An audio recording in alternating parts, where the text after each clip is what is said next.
Hi, I'm Chuck Dorsett for Weaver Leathercraft, and we are making two gorgeous journal covers. Chrome tan, distressed leather, rustic and simple, but absolutely durable. And we're also going to step up to a full-blown portfolio, gorgeous feather design. Now, Chapter 1, we've got our pattern set, and we've cut some leather. Chapter 2 is going to be a short chapter because we're simply doing our edge work, but this is going to set us up for our hand sewing. Now, any leather, any liquid, any tool I use in this video, weaverleathercraft.com, or simply look below. We've got links there going to take you straight to our website. So let's do this. Let's start with our field journal and drop in a groove line.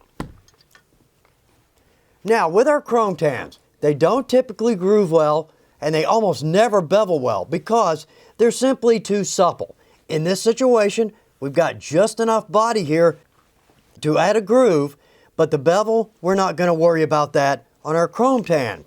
Now, with our groover, easy tool to pick up. I've got my guide arm and my cutting head. What I'm going to do is butt the guide against the edge of the leather. I'm going to pull my hand up about 45 degrees, and I'm going to give this a little counterclockwise pressure. Now notice too, I need to go a little easier on my chrome tan, where with my veg, plenty of body, we can groove that, no problem. But here we need to go easier. But also too, very cool, looks good. One more trick though too. If you're a little worried about your edge, if you feel like it's a little too supple for a groove, you can drop a straight edge on that and then make your groove, and that will pin the leather down consistently across and you'll get a good groove line. So jumping over to our chrome here, we're going to groove on our main body all four sides. Our billet, we're not going to add a groove line here. Again, we're going to keep that a little more rustic, so we'll set that aside. And on our panels, I'm going to groove only one side because on our back, that's the side that will be inside. We'll be trimming the rest of that off. So I'm going to groove all four sides here and one side on each of our flaps.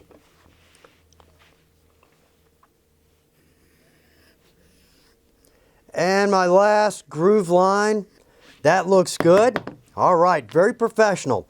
Now you'll notice too, I run my groove all the way around, even though I'm not going to be sewing here, but it adds a nice detail there, all right? So let's set that aside. We're gonna jump over to our veg tan. Now this is gonna be much easier to groove. Got ample body here. Same thing, 45 degrees up, little counterclockwise pressure, and again, that guide against the edge. Nice and easy, and in fact, we can even add two lines here. But what we need to be cautious of is adding too many lines. Making this too deep, or that's going to turn into a tab and it will tear off eventually. So, same thing here as with our field journal. I'm going to groove one side on both of our flaps, excuse me, and then our main body, I'm going to groove all the way around.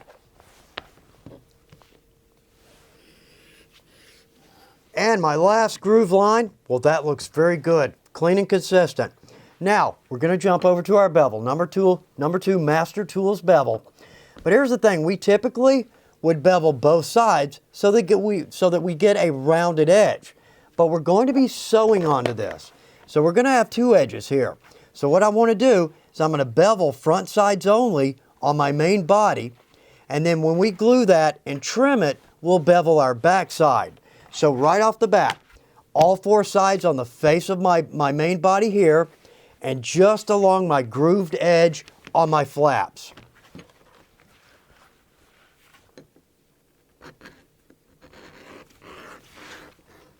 And my last bevel on that flap, okay, easy enough. Let's come back, there we go. Now on our flaps, because we're not going to have these, we're not sewing these onto something, let's flip these over and bevel our back side. And there we go. All right, backside never bevels as well as our top grain, but that's more than enough to get us a rounded, slicked edge. Now, let's jump back over to our main body. Because we're going to have our flaps here, that means that we are going to have a portion here that is not sewn.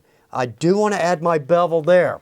So all I need to do is take my actual pattern, my actual size here. I'm going to drop that in. Oh, there we go. We don't really have to square it. We just need a small mark. Let's drop in a small mark at 3 inches in from each side. There we go. Now, we're going to use that in two places. We'll use that mark again when we lay in our flaps, when we glue those.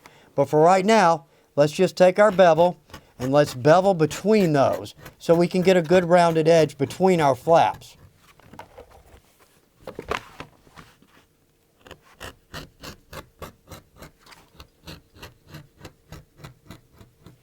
There we go. All right, so our edge work is complete. We're ready to go.